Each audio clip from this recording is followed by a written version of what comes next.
गरीब माँ की दो बेटियों का फूटा नसीब। हिमानी अपनी दो बेटियों सपना और भावना के साथ अपने छोटे से घर में रहती थी। पति के गुजर जाने के बाद हिमानी उसी गांव में लोगों के घर जाकर सफाई और कपड़े धोने का काम करने लगी और अपनी बेटियों का पालन पोषण करने लगी। भावना सपना अब जवान हो चुके थे। एक दिन की बात है। बेटियों, मैं दामिनी बहन के घर काम करने जा रही हूँ। माँ, मैं और दीदी आज रिया के साथ शहर जा रहे हैं। क्यों बेटा? वहाँ शहर में एक कारखाना है। वहाँ का मालिक रिया को रोज बारीक लकड़ी की चटाई बनाने का काम देता है और रिया घर बैठे उन लकड़ियों से चटाई बनाकर पैसा कमाती है। तो हम सोच रहे थे कि हम दोनों बहनें भी उस कारखाने के लिए घर में चटाई बनाने का काम करते हैं। अगर घर बैठे काम करना है तो ठीक है, जाओ होकर आ जाओ शहर। हिमानी रोज की तरह गांव के एक घर में सफाई करने और बर्तन धोने चली जाती है। इधर सपना और भावना अपनी सहेली रिया के साथ शहर में चटाई बनाने के कारखाने में काम मांगने आती है। तभी कारखाने का मालिक भावना सपना को भी चटाई बनाने का ऑर्डर दे देता है। दोनों बहनें अपने घर आती हैं और जैसे रिया ने उन्हें बताया था वैसे ही वो दोनों बारीक लकड़ियों से चटाई बनाने लगती हैं। दीदी, हमारे ये काम करने से माँ के ऊपर से खर्च का थोड़ा बोझ तो कम होगा। हाँ भावना, सही कहा तुमने। हिमानी बेहद गरीब थी। वो लोगों के घर सारा दिन काम करने के बाद केवल 100 रुपए ही कमा पाती थी। अब दोनों माँ बेटी मिलकर काम करने लगते हैं। ये सिलसिला कई दिनों तक चलता रहता है। एक दिन हिमानी रिश्ते लगाने वाले शामू को अपने घर बुलाती है और उसे अपनी बेटियों की शादी के लिए लड़के देखने को कहती है। रिश्ते तो हैं, अपने गांव के कुलदीप भाई के 2 बेटे हैं। आप कहो तो उनसे आपकी बेटियों की शादी की बात चलाऊं? अगर लड़के और परिवार वाले अच्छे हैं तो फिर कोई परेशानी नहीं। रात के समय शामू उसी गांव में एक कुलदीप और उसके परिवार को लेकर हिमानी के घर आता है। कुलदीप के साथ उसकी पत्नी उर्मिला और 2 बेटे रमेश और सुरेश थे। दोनों परिवार में बातचीत होने लगती है। मेरे दोनों बेटे इसी गांव की कंपनी में नौकरी करते हैं। सारी बात ठीक लगने पर हिमानी 2 दिन बाद ही अपना घर गिरवी रखकर सपना और भावना की शादी रमेश और सुरेश से करवा देती है। शादी की पहली रात सपना भावना अपने ससुराल में अपने कमरों में थी। अरे निकम्मो, अब तो कोई काम करो। कब तक अपने बूढ़े माता पिता पर बोझ बनकर बैठे रहोगे? यहाँ हमें झूठ बोलकर तुम्हारी शादी भावना सपना से करवानी पड़ी कि तुम दोनों एक कंपनी में नौकरी करते हो। मैं झूठ बोलने की क्या जरूरत थी? तो क्या कहती? मेरे निकम्मे नालायक बेटे एक नंबर के बेरोजगार है और अपने पिता की पेंशन पर जीकर रात दिन शराब पीते रहते हैं, जुआ खेलते रहते हैं। अरे तुम दोनों से कोई भी शादी करने को तैयार नहीं था। हाँ रमेश सुरेश, अब शादी हो गई है ना, तो कोई काम करके पैसा कमाओ और ये शराब और जुआ खेलना छोड़ दो।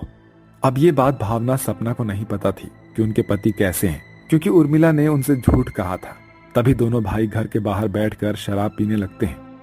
अरे सुरेश, हमारे पास तो पैसे ही नहीं है यार, अब कल जुआ कैसे खेलेंगे हम? हमारी पत्नियों ने अपने मायके से जो सोने के जेवरात लेकर आए हैं, हम उससे बेचकर जुआ खेलेंगे, क्या बोलते हो? दोनों भाई नशे में लड़खड़ाते हुए अपने अपने कमरे में आते हैं। अपने पतियों की ऐसी हालत देखकर सपना और भावना के होश उड़ जाते हैं। तभी दोनों अपने अपने कमरे में जाते हैं। दोनों लोग अलमारी में सोने के जेवरात देखने लगते हैं। जी, क्या देख रहे हो आप अलमारी में? और ये क्या, आपने शराब पी है? तभी रमेश के हाथ में सपना का सोने का नेकलेस लग जाता है। अब इस हार को बेचकर मैं जमकर जुआ खेलूंगा। क्या जुआ? अरे आप ये हार कहाँ ले जा रहे हो? दीजिए ये हार मुझे, ये मेरी माँ ने बड़ी मुश्किल से बनाया है। अरे हट! रमेश सपना को धक्का देकर नीचे गिरा देता है। मुझे रोकेगी तू? मुझे अभी मैं तुझे मजा जगाता हूँ। तभी रमेश अपने बेल्ट से सपना को बेरहमी से पीटने लगता है। सपना दर्द के मारे जोर जोर से चिल्लाने लगती है। इधर सुरेश भी भावना को बेरहमी से पीट रहा था। थोड़े समय बाद ही दोनों भाई वो नेकलेस लेकर घर से चले जाते हैं। माँ जी ने हमें झूठ कहा था कि हमारे पति कंपनी में काम करते हैं। इन लोगों ने हमें धोखा दिया। हमसे झूठ बोलकर हमारी जिंदगी बर्बाद कर दी इन्होंने। इधर भावना का भी यही हाल था। जैसे तैसे सवेरा हो जाता है, तभी दोनों बहनें एक दूसरे को सारी बातें बताती है। दीदी, मुझे नहीं रहना इस घर में, चलिए ना हम माँ के पास चलते हैं। नहीं भावना, हम माँ पर और बोझ नहीं बन सकते।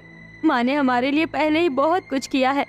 इन लोगों ने हमारी गरीबी का फायदा उठाकर ऐसे शराबी और बेरोजगार इंसानों से हमारी शादी करवाकर इन्होंने हमारा नसीब फोड़ दिया। बहन, हम मजबूर हैं अपनी माँ के लिए। अगर हमें अंगार पर भी चलना पड़े तो हम चलेंगे।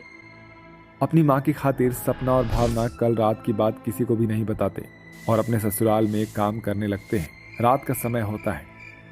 वाह, कितनी संस्कारी है मेरी दोनों बहुएं। कितने अच्छे से ये घर का काम करती हैं।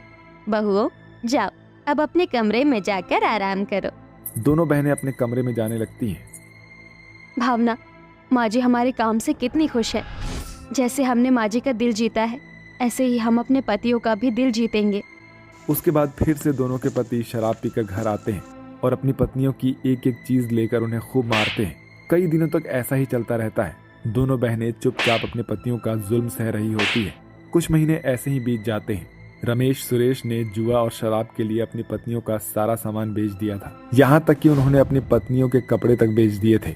एक दिन सपना भावना फटे पुराने कपड़े पहने अपने मायके आती हैं। सपना, भावना, बेटा तुम दोनों ये फटे कपड़ों में, सब ठीक है ना बेटियों? कहीं तुम्हारे ससुराल वाले तुम पर अत्याचार तो नहीं कर रहे? अरे नहीं माँ, वो हम रिक्शा से आए हैं ना, तो हमारे कपड़े थोड़े फट गए। भला हमारे ससुराल वाले हम पर जुल्म क्यों करेंगे? बल्कि हम तो वहाँ बहुत खुश हैं। चलिए तो अच्छी बात है। माँ, आपकी बेटी अपने ससुराल में खुश नहीं बल्कि बहुत परेशान है। हमारे पति हमें बहुत मार रहे हैं माँ। हमारे ससुराल वालों ने हमसे झूठ कहकर हमारी जिंदगी बर्बाद कर दी। हम सच बोलकर आपको परेशान नहीं करना चाहते। थोड़े समय बाद दोनों बहनें अपने ससुराल चले जाते हैं। कुछ दिन बाद एक रात हिमानी बिना बताए अपनी बेटियों के ससुराल चली आती है, जहां रमेश और सुरेश नशे में सपना और भावना को मार रहे होते हैं।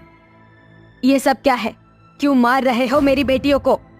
अपनी माँ को देखकर सपना और भावना खूब रोने लगती है। तभी वो हिमानी को अपने ससुराल के झूठ और अपने पतियों के जुल्म के बारे में सारी बातें रो रो कर बताती है। ये सुनकर हिमानी उर्मिला कुलदीप को खूब खरी खोटी सुनाती है। आपने हमसे झूठ बोलकर मेरी बेटियों की शादी अपने निकम्मे शराबी जुआरी बेटों से करवा दी। मेरी बेटियों का जीवन बर्बाद कर दिया आप लोगों ने। तभी हिमानी अपनी दोनों बेटियों को वहाँ से लेकर चली जाती है। अरे नालायको, इतनी अच्छी संस्कारी लड़कियों से शादी हुई थी तुम्हारी, पर आज तुम्हारी हरकतों की वजह से वो भी तुम्हारे जीवन से चली गई। कुलदीप उर्मिला रमेश और सुरेश को खूब सारी खरी खोटी सुनाती है। देखते ही देखते 4 दिन बीत जाते हैं। एक दिन उर्मिला घर के काम करते करते फर्श पर गिर जाती है और उसका पैर टूट जाता है। 2 दिन बाद रमेश, सुरेश, अब तुम दोनों को ही घर का सारा काम करना होगा। फिर क्या था, रमेश और सुरेश दोनों भाई घर में खूब साफ सफाई करना, झाड़ू मारना, बर्तन धोना, खाना बनाना, ये सब काम करने लगते हैं। शाम का समय होता है। अरे भाई सुरेश, ये घर के काम तो हमसे हो नहीं रहे हैं। रमेश भाई, हमारी पत्नियां घर का सारा काम भी कर देती थी और इतनी मार खाने के बाद भी हमारा कितना ख्याल रखती थी। हाँ सुरेश, लगता है हमने अपनी पत्नियों पर जुल्म करके अच्छा नहीं किया। हमें अपनी पत्नियों के पास जाकर उनसे माफी मांगनी चाहिए और उन्हें वापस लेकर आना चाहिए। हमारी पत्नियां हम जैसे शराबी निकम्मे इंसानों के पास दोबारा नहीं आएंगी। हम उनके कदमों में गिर जाएंगे और शराब जुआ ये सब छोड़कर कोई काम करके पैसे कमाएंगे। दोनों भाई अपने माता पिता के साथ हिमानी के घर जाकर हिमानी और उसकी बेटियों से माफी मांगते हैं। सपना, हम आज के बाद कभी जुआ नहीं खेलेंगे, न कभी शराब पिएंगे और अब से हम काम करके पैसा भी कमाएंगे। हमारे साथ चलो न सपना। दोनों के लाख माफी मांगने पर, मिन्नतें करने पर हिमानी अपनी बेटियों को उनके ससुराल भेज देती है। जिसके बाद रमेश और सुरेश शराब जुआ छोड़कर मेहनत मजदूरी करके पैसा कमाने लगते हैं और अच्छे इंसान बनकर अपनी पत्नियों के साथ खुशी खुशी अपना जीवन बिताने लगते हैं। अमीर और गरीब बहू का करवा चौथ का तोहफा। ये माल के मंदे ताजे हरे पालक, चाहे बनाओ पालक पनीर या मलाई कोफ्ता, ले जाओ ताजे पालक, ये पालक ले लो, पालक ले लो। ठेली वाले को आवाज लगाता देखकर वहां से जा रही गरीब सुमन रुक जाती है। अरे मैं तो भूल ही गई थी, घर पर कल रात का फटा हुआ दूध रखा हुआ है, उसे फेंकने से अच्छा क्यों ना मैं उसका पनीर बना दूंगी। थोड़े से पालक खरीद लेती हूँ। वैसे भी इस गरीबी के चलते रोज रोज माँ जी और ललित जी को दाल रोटी ही खानी पड़ती है। सुनो भैया, पालक कैसे दिए? 80 रुपए किलो है बहन जी। अरे भाई साहब, थोड़ा ठीक ठीक लगा लो, मेरे पास 10 रुपए हैं, थोड़े से पालक दे दो। ये सुनकर सब्जी वाला उस गरीब बहू की बहुत बेइज्जती करता है। इतनी महंगी सब्जी खाने की तुम जैसे गरीबों की औकात नहीं है। उठा अपने 10 रुपए और भाग यहाँ से। ये बोलते हुए ठेले वाला सुमन को धक्का दे देता है, जिससे सुमन की आंखों में आंसू आ जाते हैं। अरे भाई साहब, आप मुझे इस तरह से धक्का क्यों दे रहे हैं? मैं जा तो रही हूँ। तभी सुमन एक गाड़ी पर गिर जाती है, जिसके अंदर से महंगी सी साड़ी पहने कीर्ति निकलती है और घमंड से कहती है, दूर हटो मेरी गाड़ी से। अपने गरीब गंदे हाथों से छूकर मेरी गाड़ी गंदी कर दी तो कौड़ी की गरीब, कोठी में रोटी बनाने वाली कहीं की। मेम साहब, इन गरीबों को तो जलील होने की आदत होती है। देखो ना, 10 रुपए लेकर पालक खरीदने आई थी। तेरे जैसी गरीब की औकात जमीन पर फेंकी हुई ये सड़ी गली सब्जियां हैं, क्योंकि अमीरों की तरह इतनी महंगी ताजी सब्जी खरीद कर खाने की तुम्हारी हैसियत ही नहीं। ये कहानी है दो अमीर गरीब बहुएं, कीर्ति और सुमन की। जहां कीर्ति बड़े पैसे वाले खानदान की बहू थी, वहीं सुमन उसके पड़ोस में एक टूटे फूटे किराए के छोटे से कमरे में बूढ़ी सास गोमती और लंगड़े पति ललित के साथ रहती थी। घर का खर्च चलाने के लिए वह गरीब बहू कोठी में रोटी बनाती थी। तभी सुमन घर आती है, जहां उसकी गरीब सास मिट्टी के चूल्हे का धुआं झेलकर चूल्हा जलाने की कोशिश कर रही होती है। ये क्या माँ जी, मैं आ तो रही थी, फिर आप क्यों चूल्हा जला रही हैं? सुमन बहू, तू तो खुद भी थक कर घर आई है, तो मैंने सोचा कि मैं ही रोटी बना लूं। माँ जी, मैं आ गई हूं ना, मैं बना दूंगी। सुमन की जिंदगी अपने ससुराल में बड़ी गरीबी में गुजर रही थी। ऐसे ही समय गुजरता है और करवा चौथ भी आ जाता है। पूरा बाजार करवा चौथ के लिए सुंदर सुंदर साड़ी और रंग बिरंगी चूड़ियों से सज जाता है। तभी कीर्ति अपने पति आदित्य से कहती है, आदित्य, करवा चौथ आने वाला है। तो इसमें मैं क्या करूं कीर्ति? आदित्य, तुमने मुझसे वादा किया था कि इस बार तुम पूरा वक्त मेरे साथ बिताओगे, तो क्या हम दोनों करवा चौथ के लिए शॉपिंग करने चलें? मैं सब कुछ तुम्हारी पसंद से लेना चाहती हूँ। माफ करना कीर्ति, मगर कुछ दिनों तक मैं एक मीटिंग डील में बहुत ही ज्यादा बिजी हूँ, तो मैं तुम्हारे साथ नहीं चल सकता। ये सुनकर कीर्ति का मन उदास हो जाता है। वहीं दूसरी तरफ ललित बिस्तर पर पड़ा हुआ मन में सोचता है, करवा चौथ आने वाला है। जब तक मैं कमाता था तब भी मैं सुमन को कोई तोहफा नहीं दे पाया, और फिर अब तो भगवान ने मुझे लाचार ही बना दिया है। कितना कुछ सोचा था मैंने कि इस साल में करवा चौथ पर अपनी पत्नी सुमन के लिए साड़ी और रंग बिरंगी चूड़ियां लेकर जाऊंगा, मगर वो ना हो सका। उसके हर अरमान पूरा करना तो एक पति होने के नाते मेरा फर्ज था, मगर मैं अपने ही पत्नी पर बोझ बन गया हूँ। मेरे रहते हुए भी उसे घर का खर्चा चलाना पड़ रहा है। अब करवा चौथ में 2 दिन बच जाते हैं। तभी कीर्ति अपनी सास रमोला से कहती है, सासू माँ, मैं करवा चौथ की मेहंदी लगवाने के लिए ब्यूटी पार्लर जा रही हूँ। कीर्ति बहू, मैंने मेहंदी लगवाने वाली को और ब्यूटी पार्लर वाली को पहले ही करवा चौथ के लिए बुक कर दिया है।